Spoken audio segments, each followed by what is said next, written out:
Assalamu alaikum warahmatullahi wabarakatuh, and welcome back to another episode of Jumah Nights. As we discussed last week, today I'm going to be reading an open letter from myself to the ABSOC heads, attendees and believing youth in general for the coming academic year. So without further ado, let's get straight into it.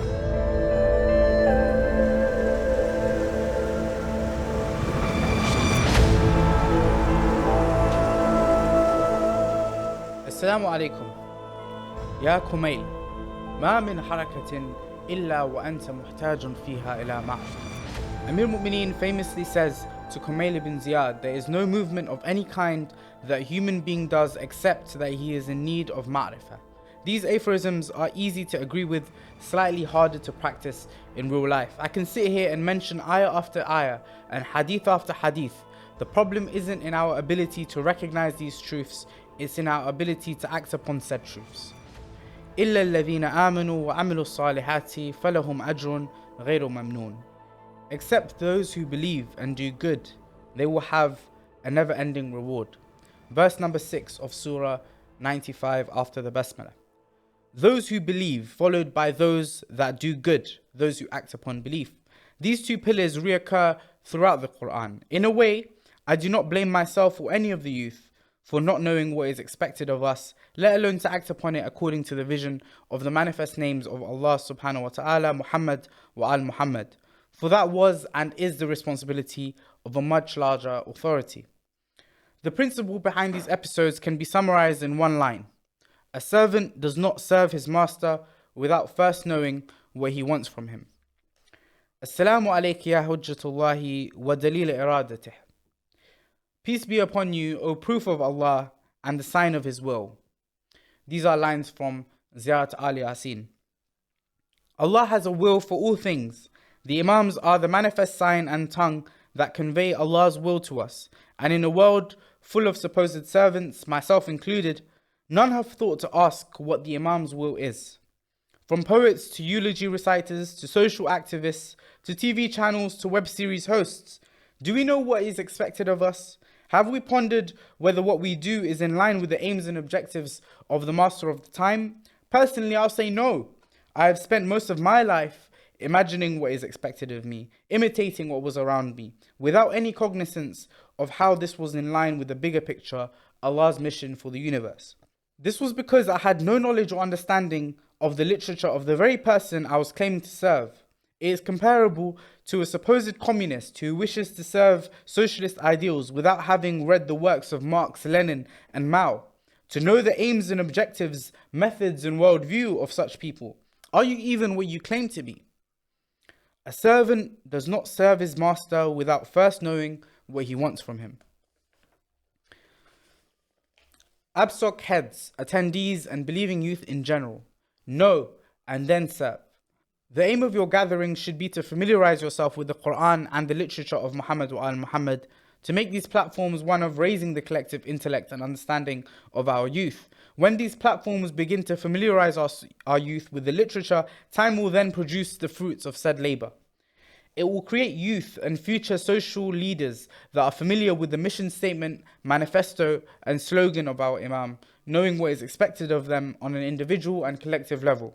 This goes beyond ABSOCs and should be the essence of all of our youth gatherings, to delve into the books, to know what is within them, and to partake in the lifelong journey of attempting to understand and apply them to our lives, and ultimately attain the honor of a devout and successful servant. So these are the aims that we should look to do. Number 1, make it the mission of every ABSOC to have Usul al-Kafi discussion circles, that is discussing Volume 1 and Volume 2.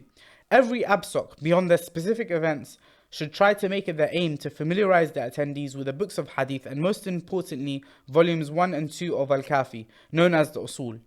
If there is no specific event or occasion, the discussion circle should be structured in a way that leaves the attendees more educated than when they entered. A chapter from these books should be chosen with the goal of familiarizing the attendees with the sayings of the Imams on the most important points of theology. This may be uncomfortable at first, but with time and effort by all those attending, this will be the most beautiful and impactful practice. Week after week, month after month, year after year, this will begin to seep into the blood of those attending, binding with their flesh, and it will create a servant out of you. You will begin to develop the necessary insight and develop intellect and understanding that will allow you to eventually know what the Imam wants of you. This isn't limited to just Usul al-Kafi, but these two volumes represent a structure and a curriculum, an elegant book with chapter after chapter that takes you on a journey through the gardens of Muhammad wa al-Muhammad. However, nothing is stopping you from going to literature elsewhere to have sessions discussing Ziyarat Ashura, for example, Ziyarat Jami' al-Kabira, Dua Kumail, Dua Nudba, Dua Arafah, and the abundance of other literary gems that have emanated from the Ahlul Bayt alayhim salam. ABSOCs should make a proactive effort at the start of every academic year to define what they wish to discuss and to structure their year around a book or a piece of literature, granting the attendees continuity, and it is upon the attendees to value discussing such gems and to attend. كلامكم نور وأمركم رشد ووصيتكم التقوى وفعلكم الخير. We need to make sure that we make a return to the Qur'an. Rasulullah very famously says, إِنِّي تَارِكٌ فِيكُمُ الثَّقَلَيْنِ مَا إِن تَمَسَّكْتُم بِهِمَا لَن تَضِلُّوا كِتَابَ اللَّهِ وَإِثْرَةِ أَهْلِ بَيْتِي. Rasulullah sallallahu alayhi wa alihi says, I am leaving behind among you two weighty things, and for as long as you hold on to both, you will never go astray, the book of Allah and my progeny, the Ahlul Bayt alayhimus salam. The book of Allah is a light for the darkest of nights, a guide for all things and a mercy and good news for the Muslims. As a community and particularly as a youth, we must familiarize ourselves with the book of Allah. Through it, we will find guidance to navigate even the most challenging trials and traverse the darkest paths illuminated by the eternal wisdom within its pages. We must be able to have a command over the Arabic language. As university educated students, it is no longer an excuse for any lover of the Ahlul Bayt alayhim salam to not at the very least be on the beginning of his journey of strengthening his command over the Arabic language to read the literature of his beloved Imams alayhim salam. Other communities have lapped us many times in terms of their command of the Arabic language with their understanding and familiarity with the Qur'an. It should not be from competition or comparison that pushes us towards Arabic, but because it is necessary and frankly embarrassing that our future community leaders cannot grasp the language of the book they claim to serve, regardless of ethnic background. ABSOC should make the Qur'an an essential part of the culture. The discussion circles that involve the books of hadith should be discussed alongside the Qur'an, discussing symmetry of meaning between the words of our Imams and Qur'anic verses, linguistics, deriving meaning from the unique lexicon of the Imams. With such a rich and meaningful culture, a spectacular inner and outer transformation of the youth is inevitable. It's important to note that this journey to attain ma'rifah isn't beyond any of you. Whether you're a university student or pursuing a technical vocational path, you represent the brightest minds in our community. Engaging your mental faculties in a myriad of ways is the current challenge you're tackling. You are constantly navigating complexities along your learning journey.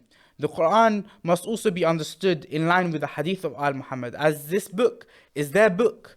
The meaning and intent of Allah cannot be clarified except by those Allah has placed to explain, clarify, and grant its exegesis. This goes to show the importance of being familiar with the hadith, so we may be able to understand their book, and from these two pillars, understand all facets of existence. So make the Quran and Hadith the essence of your gatherings and learn the language that they came in. ABSOCs should try to facilitate Arabic lessons and promote the culture of knowing Arabic. In a few years, we should make it the norm that the average practicing Shia in university has a command over the Arabic language and a familiarity with the Quran. We should be able to know Quranic verses about many different issues off the top of our heads, to know the linguistic implications, and to be able to use those verses to derive our beliefs. We should be comfortable with the words of Allah subhanahu wa ta'ala and let it become one with us. The Quran isn't merely for melodic recitation, but is meant to be read for guidance. Hence, we must approach its study with the same seriousness as any other ideological text. This entails exploring its intent, context, linguistic intricacies, overarching themes, methods of interpretation, and renowned works of tafsir. So make it a part of your gatherings and facilitate ways to learn its language and incorporate the Book of Allah into the everyday culture of ABSOCs. Number 3, tawfiq and the sacred blood. The third and final piece of advice which I give to myself before I give to others is to feel the magnitude of your faith and the responsibility that you have. First, give thanks for this blessing that has been granted to you in recognizing the wilayah of Muhammad wa al Muhammad. صراط الذين أنعمت عليهم, the path of those who you have blessed. And secondly, to feel the responsibility of having to serve this path, to lay the foundations for the divine mission of Allah that 124,000 prophets have served, the slogan of which is Ya Latharat al-Hussein, O for the vengeance of Al-Hussein.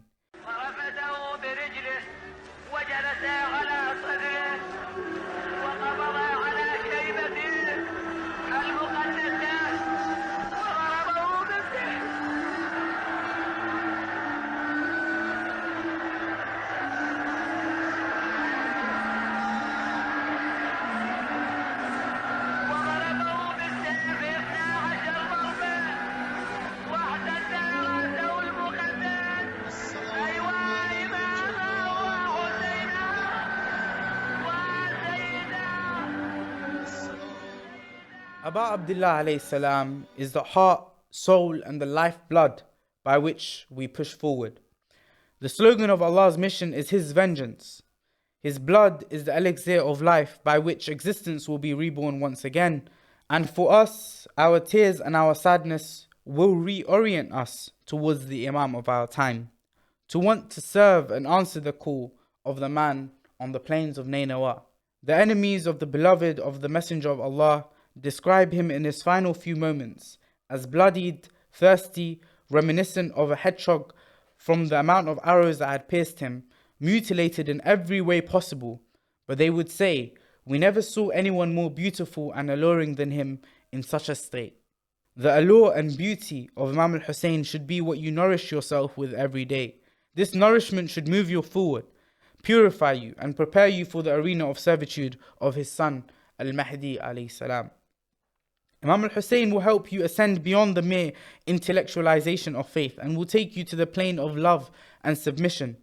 It will transport the men to the camps with Abu al-Fadl Abbas, Burayr, Abis, Muslim ibn Awsaja and Habib ibn Mudahir, and the woman with the caravan of Zainab al-Kubra, and the woman that represented the arm of truth that will one day crown the son of Al-Hasan al-Askari. Without Allah's help and guidance, we cannot find ourselves serving the Imam, and without appreciating our faith and seeing servitude as a blessing for God's favorites, we will not find ourselves with the support of Allah.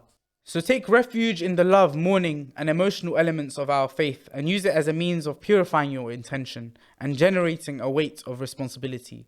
For you are now the generation that has the responsibility of taking vengeance for that sacred blood that has found itself in the shadow of His Majesty. Do not be without passion, do not be without sadness, do not be without purpose, do not be careless. The Master of Martyrs has sent a distress signal from his parched lips through time and space. Hal min nasirin yansuruna. Is there a helper to help us? At your service, they replied. Violets of every generation from the year 61 after Hijrah, with all their beauty and aroma ascending from every part of the world. Their beauty is alluring like that of their master, radiating meaning. Men and women with no fear of anyone, men and women with no care for anyone, their eyes in the eyes of their Imam, carrying Allah's message from one generation to the next. Let Allah look at you and grant you the path by which you can make this generation worthy of being a generation of violets, finding yourselves hearing that voice from the year 61 after Hijrah, and let it move you and let it take you to your purpose. And most importantly, a servant does not serve his master without first knowing what he wants from him. The ABSOC space must be a place where you can gain knowledge to derive your individual and collective mandate so you can play a small part in the universal and divine cause of Allah subhanahu wa ta'ala. This knowledge can only be found in the oath of the Messenger of Allah by holding to the Qur'an and Ahlul Bayt. I wish you all academic success. These are the best years of your life. Make yourselves and your Imam proud. Do not forget him in anything you do, and find a way to find him in all of your affairs. Your brother, Mohamed Ali. Wassalamu alaikum wa rahmatullahi wa barakatuh.